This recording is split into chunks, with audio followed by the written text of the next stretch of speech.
Hi, my name's Alex Dawson and I'm here to tell you my story. So, I spent over 21 years working for a global blue chip telecoms company.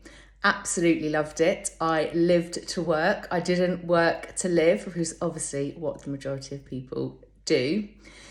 And I did have a small gap in my career because when I was 19, so I started there literally, I finished my last exam on the Friday, I started on the Monday, which originally was just through the summer. However, I didn't get the grades that I needed to be able to go to college and do my BTEC in business and finance. I wanted to be an accountant. I didn't get that, so the company actually put me on a YTS scheme. And I was so grateful for that opportunity because it's made me into the person that I am today. But what happens with those YTS schemes, and if you have no idea what I'm talking about, a YTS is the modern day version of an apprenticeship. And that company, as amazing as it was, and all of the opportunities and the more responsibility that I got, and the growth in my career was amazing, but my earnings were not jumping at the same rate. So the only other option that I had was to leave, which I did. I set up my own company and was eventually brought back in again to contract. And that was one of the first major steps in my career, because what that actually enabled me to do was it enabled me to understand about business, how to run a business, how to set up a business, but also how to put myself out there, how to sell myself, how to market myself, and also the opportunity that it gave me. So I bought my first house when I was 19 years old. And if I didn't do what I did back then, I would definitely have not been able to afford that doing the job I was doing. So I actually then stayed with that company until 2009. And those of you that were around then, 2009 was our last big recession. So I was on maternity leave. My son was 7 weeks old. Although I'd left at the end of October in 2008, I actually worked, my son was born in the November. I'd still been working over the Christmas period. I remember breastfeeding, having my headphones on, doing end of year appraisals, setting budgets, all of these things, which I technically wasn't supposed to be doing, but I did it because I loved my job. Anyway, what happened was I had a phone call on the 9th of January 2009. I remember it as if it was yesterday. This was 14 years ago, and it gives me goosebumps every time I say this. But what actually happened was my director phoned me up and told me I no longer had a job. I thought this was some kind of extremely unfunny joke. However, it wasn't. But it wasn't just me that lost my job that day. There were 96,000 of us. 96,000. That's a lot of people, and that's just from one company collapsing, going into administration. And that's a company that I actually felt was very safe. I definitely did not see it coming. Yes, we'd been making cuts, but I did not see the entire collapse of the company coming globally. Absolutely not. So I had all intents and purposes of going back to work full time after my son was born. We were very fortunate that we were given a year off. It really made much difference at that point. But I was going to take that year's maternity and spend the time with my son and then go back to work. That was my intention. As much as I wanted my son and I wanted to be a mum, I didn't want to be a stay-at-home mum. I didn't want that to be what defined me as a person. So I applied for so many jobs, didn't get anywhere. So I decided to go self-employed. Now, anyone who is watching this who is self-employed, it is amazing and it is horrendous all in the same breath. Because yes, we get to choose exactly what our hours are. We get to choose the days we work. We get to choose the clients that we work with. It's amazing. But we are not just doing the job that we want to do. We're not doing that thing solely that lights us up. That's our passion, which is why we set that business up in the first place, because there are so many other tasks that we have to do. We have to be the sales, the marketing, the admin. Don't even go to me there on admin. I love admin. I'm so good at it. You know I'm not, right? So all of these things, we've got to cover the legal side. We've just got so many strings to our bow, and technical support. If you are anything like me, 1,000,000%, I was always phoning up the IT department when I was at work. Always, because there was always something wrong with my phone, or there was also something wrong with my laptop. Now it was down to me. There was no technical support department. There was no HR. There was nothing. It was just Alex. And I loved it, but it was so hard.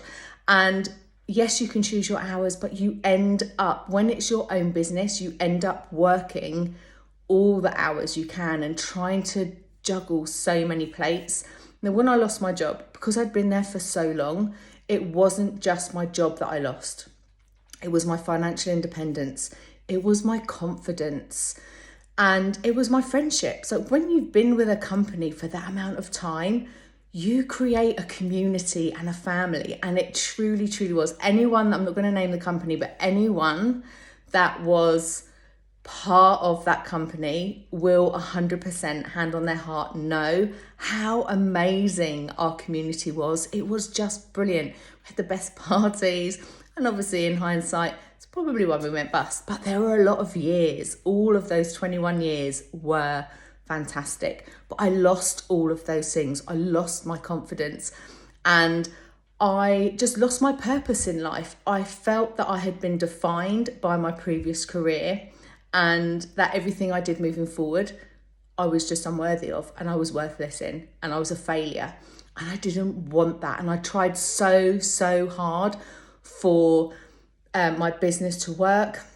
And it did kick off. I ended up having 6 separate businesses. So even with that, you're still spreading yourself really thin.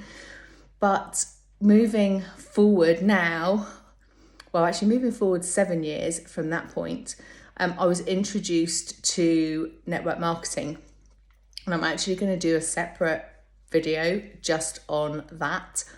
But whatever your views and your opinions about the industry of network marketing, 1,000,000%, you have to get over it.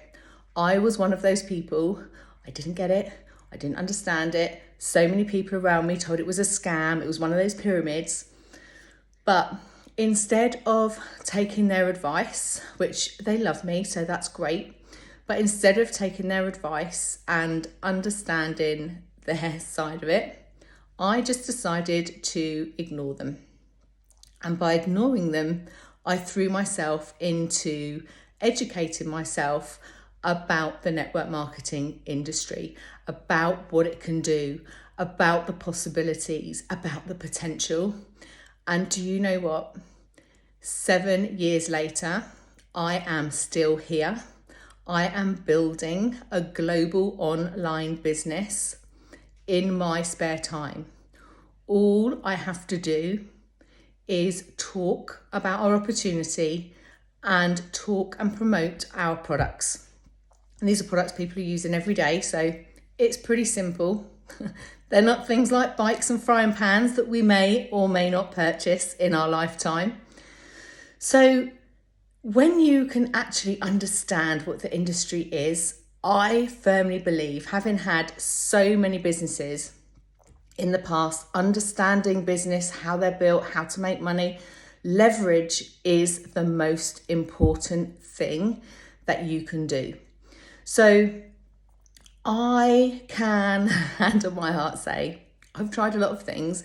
We've had property portfolio, we have had obviously traditional businesses. I've bought big traditional businesses and solo businesses. And all of those have required some form of large investment, a large investment to be able to build those companies. And it takes so long for those companies to then turn over a profit. You need to start off by breaking even. The first couple of years, you're always going to make a loss. But the amount of money that you need is ridiculous to start a business like that, to get into property. Network marketing, you literally can start with very minimal startup fee. You do not need to have an education. You do not need to have any money in the bank. All you need to do is you need to have a mouth, you need to have drive, you need to have ambition, and you need to have vision. If you have all of those things and you want to make a difference, not only to your life, but to other people's life, then please either contact me or look into the network marketing opportunity. Look at people who are in network marketing. Look at people who are successful in network marketing, and look at the current billionaires in this world and look at their views on network marketing. Richard Branson, Sir Alan Sugar have both had their own network marketing companies. Now, if you wanted to take business advice from two key people that you could go anywhere in the world and ask them, they're definitely two of the people that I would call for help for. So if they are believing in it and they are doing it, they wouldn't do it if there was something wrong with it. And we wouldn't be allowed to do it if there was something wrong with it. So I think people's misconceptions of this industry are just so archaic that I want to educate. But I'm not asking everyone to come and join me. I just would love to educate you and for you to listen to exactly what you are poo-pooing. Because that's what you're doing. All you're doing is you're stopping yourself, your family, and those that you love from literally living life however you wish to live it. So that, my friends, is my story. And I'm going to come back to you with the truth about network marketing. How many people are in it? Why do people say it's a scam? Why do people decide it's not for them? And really, just to give you a little insight, if you're wondering that now and you can't wait until I do my next video, it's because they can't be bothered. They give up. It's too hard. Too many people say no. Too many people reject them. They're not rejecting them. They're rejecting the opportunity. It's all about what you want and how hard you're prepared to work. It's not hard graft. We're not digging foundations with a fork or with a spoon. We're literally just making friends and talking to people. That's it. That's it. But over and over and over again. There are people in this industry that are extremely successful. And the only reason why there is a small percentage of people is because they're the ones that don't quit. They're the ones that don't give up.